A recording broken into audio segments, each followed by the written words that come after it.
we'll check back. Well, today, sunny skies, many Central Virginians making the most of it and taking advantage of the warm weather on this holiday weekend, heading out to the James to have some fun. However, if you plan on doing so this weekend, experts want to make sure you're doing so safely.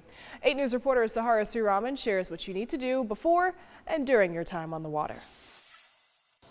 The weather's hot, the river is flowing, and there's plenty of people out on the James to enjoy the long weekend.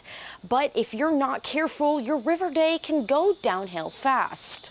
Any good trip to the river starts before you leave the house, and with a lot of planning and prep work. You have to understand what the river levels are, know the weather conditions. Josh Stutz, the executive director of Friends of the James River Park, says planning ahead, not just jumping in, is the best way to enjoy a safe day on the James. A lot of what raises the water here in Richmond is actually the James River west of Richmond. It could be a situation where it hasn't rained for a couple of weeks in Richmond, but the river will still be elevated. And when that water's up, so is the risk, especially for those tubing and swimming without realizing how fast those conditions can change. Unless you have experience at this water level, it's great for whitewater kayakers and rafters, but it's not necessarily a water level that's good for casual river users or folks who don't really have an understanding of what those water levels mean. And while it may look fun and safe from the outside, the river can be dangerously unpredictable. It's not like a swimming pool.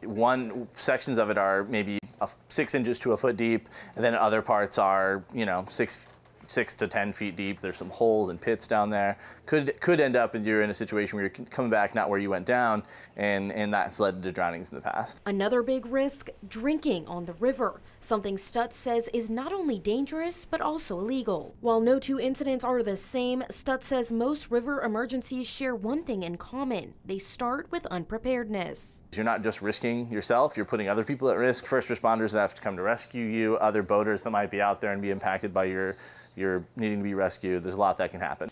Stutz says you should always have a life jacket and check those river levels before coming out.